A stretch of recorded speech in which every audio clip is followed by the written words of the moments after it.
Muy bien, ya estamos listos. Hemos invitado a Martín Moreira. Martín, muchísimas gracias por la gentileza. Bienvenido además a Cartas. Ya en forma presencial. Hemos estado hablando contigo siempre en forma digital, por utilizar un término. Un gusto estar en Cartas sobre la Mesa. Estoy muy contento de estar en el programa y vamos a hablar sobre las coyunturas económicas que tenemos en nuestro país, ¿no? Claro, y uno de los temas que me llama la atención es que, a ver, finalmente el proceso de transferencia de las AFPs a la gestora se ha realizado, pero claro, tú sabes, yo podría hablar de dos escenarios que quisiéramos aclararlos. Un primer escenario, el escenario político, siempre cada espacio tira por su lado, y después charlar un poco sobre el ámbito técnico del proceso. ¿Cómo evalúas políticamente este paso primero, no? En primer lugar, tenemos que recordar que las administradoras de fondos de pensiones en el mundo, o sea, en especial porque esto es una decisión del Banco Mundial, recordemos, ¿no?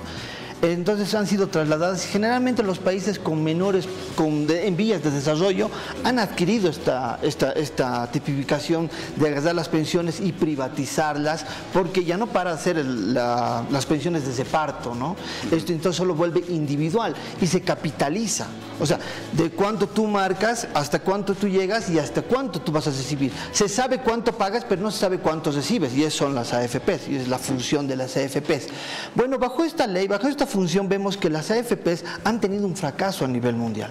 Entonces, cuando vemos en la parte política el tema de la gestora pública, se está empezando a llegar a reconstruir esta parte pública, de tener el dominio de nosotros, los recursos de 2.5 millones de contribuyentes, alrededor de 23.000 millones de dólares que manejaban las AFPs y que van a pasar al manejo de la gestora en este caso, ¿no? Pero aunque el principio filosófico de cómo es el sistema no se está modificando sustantivamente, quiero decir, yo sigo aportando, sigo haciendo mi cuenta individual, etcétera, etcétera. Pero lo que ha mejorado es que este dinero ya está en Bolivia, no está fuera de Bolivia. Ese era uno de los temores de manejar las AFPs y de todos los países alrededor.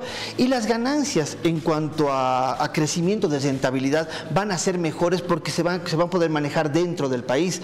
La rentabilidad de las AFPs, estamos hablando de que era un 3.1%, y la rentabilidad de la gestora es 4.3%. Estamos hablando que hay una mejora de 1.2%, y eso es altísimo en el tema de cotizaciones, recordemos. Pero también hay que ver que las AFPs manejaban los dineros en el exterior. Sí. Si una AFP pasaba, por ejemplo, lo del banco de Frankfurt, un banco gigante que maneja una cantidad similar a las AFPs, estamos hablando que estas AFPs quiebran o se alían con otra institución. En ese instante, el dinero de las AFPs, el dinero de los bolivianos, pasa a otras manos. Ese era uno de los temores fundamentales. Pero al estar dentro del Estado y dentro de un estamento público como una entidad, es una empresa estratégica del Estado que va a manejar los recursos dentro de Bolivia. Ahora, la pregunta, la gente dice, a ver, si es empresa del Estado, ¿no puede utilizarlo el Estado como su banco? Porque finalmente la negociación de montos y de tasas de intereses va a ser entre el patrón, el dueño y el mismo Estado, es decir, de Estado a Estado. Entonces, ¿qué posibilidad hay de que si se negocie en mejores condiciones? Hay algunas cosas que se dijeron sobre la gestora, que el dinero era confiscado, ¿no? Entonces, el dinero es confiscado y todo pasa a manos del Estado. Yo creo que la figura es diferente. Esta empresa estatal tiene un servicio, y el servicio que va a cumplir es el servicio de agarrar las recaudaciones de todos los trabajadores a nivel nacional y empezarlos a administrar. Entonces vamos viendo que todos vamos, por eso se llama fondo solidario a la vejez, porque todos los trabajadores aportamos para los que ya se han jubilado, ¿no? Lo que va a hacer el administrador en sí es agarrar el dinero y empezar a invertir. Tiene 5% en inversiones privadas en Bolivia, y tienen que tener una calificación de AA más para arriba. Entonces eso es necesario para que un banco o una institución pueda conseguir una inversión. Entonces tiene que tener AA más para arriba, y eso ha habido mucha polémica sobre el Banco Fácil en ese tema, ¿no? Con las AFPs. Después tiene que haber, el Estado puede adquirir hasta un 29%, pero no por un préstamo directo, por la emisión de bonos, que es diferente, generando siempre rentabilidad a la gestora. Y tiene un 5% también la gestora de invertir en cualquier fondo internacional, pero con esta premisa, AA más para arriba, ¿no? Ahora, ¿Cómo tú ves el proceso? Porque igual la gente y en el debate político están queriendo mostrar a la gestora como un espacio ineficiente que no ha podido hacer esta transición en los alcances de la eficiencia que se quisiera, digamos. En primer lugar, yo pienso que la eficiencia se está en los números. O sea, creo que hay que fijarse en los números. 23.663 empresas que están dentro de las AFPs. De ahí 618 son públicas y 126 son cooperativas mineras. Vamos bajando.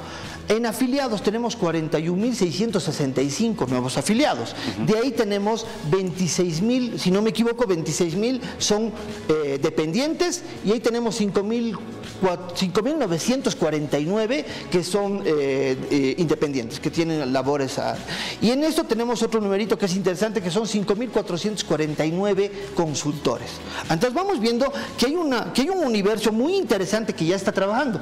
Y el primer salario o los primeros pagos que se hicieron se los realizaron en 36 instituciones. Se aumentó la cantidad de instituciones para el pago de la renta. Se mantienen las 4 modalidades de pago. Tenemos la renta física, el pago físico, tenemos el virtual, el a través de los depósitos en cajas de ahorro, tenemos el de a través de los poderes, los famosos poderes, y el último es que ellos van a visitar si en caso del asegurado está enfermo, malito en su casita, se lo va y se le paga el seguro. Y eso es muy interesante porque se ha pagado a 213.000 personas en este primer pago que ha hecho la gestora. Se ha cumplido con la meta, las entidades han funcionado sin colas. Entonces creo que hay que dejar que siga caminando la gestora. Hay que ver cuánto nos da el informe a fin de año, cuánto dinero hemos recaudado. Hasta el momento son 150 millones de bolivianos en la primera semana, pero tenemos que ver cuánto llegamos a fin de año, y ahí tendríamos que hacer la evaluación para decir si ha sido una buena jugada o no, si no ha sido una buena medida. Pero yo creo que este tipo de que los fondos pasen a empresas estatales bolivianas, a manos bolivianas, significa un gran avance en el tema de seguridad social. Sin embargo, hay que reconocer que también no todo proceso siempre tiene sus dificultades.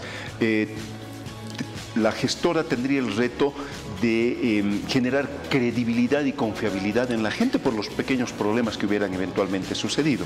Yo creo que la gestora tiene una labor muy importante, y la labor que tiene que ellos es saber comunicar. Cuando alguien comunica de manera acertada los procesos que está viviendo, yo creo que las personas entienden. Y no genera entredichos. Yo creo que la gestora ahora en su nivel de comunicación está cumpliendo una medida más o menos positiva, un poquito más arriba, va cumpliendo, pero necesita esta comunicación más directa, más franca, no con la gente, con los trabajadores, sino directamente con los asegurados, con los aportantes. Entonces, ¿cómo se logra eso? Haciendo espacios públicos, los minimedios, que me parece muy interesante. Hay cosas más interactivas con su comunidad, con el pueblo, para que vayamos identificando. Y también los informes. Los informes son vitales de cómo se está haciendo el rendimiento de cuentas, cómo se está invirtiendo la plata, y con eso yo creo que el pueblo va a generar la confianza que necesita ante una entidad pública de estas características. Bien, a ver, Martín, le daremos, aprovechando que estás aquí, una miradita a la situación económica del país. Claro. ¿Cómo ves el comportamiento de la inflación en este momento? Es muy interesante lo que está pasando en Bolivia en el tema de la inflación. En el interanual, de mayo del 2022 a mayo del 2023, tenemos una inflación de 2.9%. ¿Qué quiere decir eso? Que en la crisis que se vive, en que todos los países tienen una inflación arriba del 5%, nosotros estamos con un 2.9% en la región. ¿Y eso qué significa? Que hemos podido mantener estabilidad. Pero ¿cómo se logra la estabilidad? ¿Cómo se logra este milagro? ¿Cómo se logra esta inflación de enero a mayo de 0,6%? Es un proceso del modelo. Todos los demás países de la región apuestan por elevar las tasas de interés y transferir la deuda o el crédito, subir el crédito a las personas para que se desacelere la economía y no haya inversión, y la inversión pública caiga. Esa es la política general. En Bolivia es al contrario. Bolivia invierte 4.006 millones de dólares esta gestión, y Agasa paga los pagos de las subvenciones a hidrocarburos y genera estabilidad de precios, una inyección directa al aparato productivo. Este aparato productivo cumple con el mercado interno, los excedentes salen, tenemos un superávit de 71 millones de dólares ahora.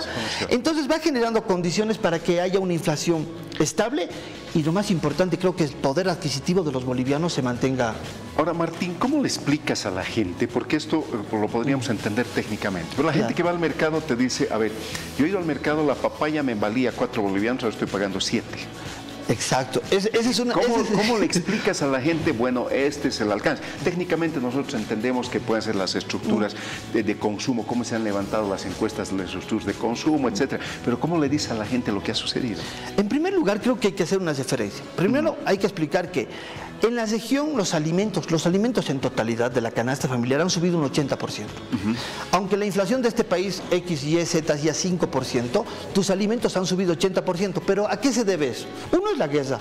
Otro es un fenómeno muy importante que ha pasado, que son las cadenas de suministros.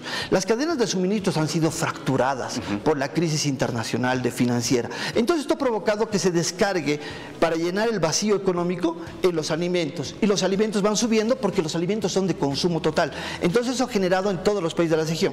Volvemos a Bolivia. El kilo de la carne, de la cadera, los asaditos, la parte más blanda, una de las más blandas de la carne, pero es una regular. Estamos hablando de 48, 45 bolivianos, estamos por los $7. Aquí en Bolivia, $12 en Chile, $15 en Argentina, en Uruguay estamos rodeando los $19. Entonces vamos viendo... El costo de vida, ¿no? Pero vamos viendo que el costo de vida va generando. Pero ahora, ¿cómo decimos que este beneficio es palpable? Cuando tú comparas que estos 48 bolivianos, hace 3 años la cadera estaba a 43 bolivianos. Ha subido 4 bolivianos. Con una crisis inflacionaria mundial, con bancos que están quebrando. Incluso en el país, este último banco que ha quebrado por un manejo muy discrecional de su dinero, pese a eso, tenemos una canasta que se mantiene, una canasta familiar que se mantiene y unos servicios que están reducidos. También las subvenciones ahí juegan tienen mucho que ver. El trigo lo subvenciona el Estado, el maíz lo subvenciona el Estado. ¿Y esto qué genera? Bienestar para los bolivianos, baja inflación. Y ahora tenemos un número muy interesante, 1.6 superávit en el gasto público. Eso es muy interesante porque estamos diciendo que se está rebajando nuestro gasto público, se está rebajando y se está usando también nuestro gasto público, y también son por las medidas, esto de lucha contra el contrabando o el manejo ilegal de los hidrocarburos.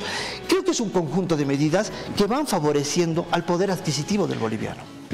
Ya casi en el final, ¿cómo ves el comportamiento de las reservas internacionales netas? Porque eso puede generar, haciendo la cadena virtuosa, puede generar factores de presión para el nivel de precios y para la inflación. El último informe son 3.500 millones de dólares, pero yo creo que con la ley del oro, que el 5 de julio ya sale el reglamento, porque ya se había pasado los 60 días. También. Los 60 días ya van a pasar, el 5 de julio ya tenemos la reglamentación. Vamos a tener una subida en porcentual, como lo decía Héctor Córdoba. Yo hablaba con Héctor, él es un experto en el tema de oro. Él me decía que esto va a ayudar a subir las reservas internacionales del oro, pero también va a servir a un tema que tú tocabas en un principio, a la legalización de este clúster. O sea, el clúster aurífero tiene una característica ilegal y una característica legal. La ley del oro va a calar muy fuerte en el tema de la legalidad, porque muchas empresas que explotan este mineral valioso van a querer vender al Estado, porque lo estamos ofreciendo a precio internacional, ¿no? Y estas empresas para vender van a tener que ser legales y también van a tener que certificar medio ambiente. Creo que es una cadena muy interesante lo que plantea el Estado. Subir las reservas internacionales netas con políticas de venta y compra de oro, a la vez tratar de legalizar, porque se está en eso, tratar de legalizar todo lo que es el tema aurífero para generar certificaciones de medio ambiente y controlar, creo que esta parte importante del desarrollo económico minero, porque de los 6.500 millones de dólares que hemos exportado en 2022, 3.500 es el oro. ¿Qué le dices, cortito, querido Martín, ya nuestro tiempo se ha cumplido, qué le dices a la gente que busca dólares y no los encuentra? Yo le digo que los 650 millones de dólares que está inyectando hace una semana atrás el Banco Central de Bolivia ya van a estar en las calles. Tenemos 500 millones de dólares del BIP y tenemos los 494 millones de dólares que han llegado de las reservas, un récord. Y yo creo que la gente tiene que esperar por lo menos un mes más a que esto se normalice y ya va a haber la liquidez de dólares. Ese es el consejo. Y hoy día estaba en una casa de cambio, los precios 93, 97, comprimento. Martín, que no sea la primera ni la última. Estoy para servirte, muchas gracias y buenas noches. Muchísimas gracias, Martín Moreira, analista del ámbito económico.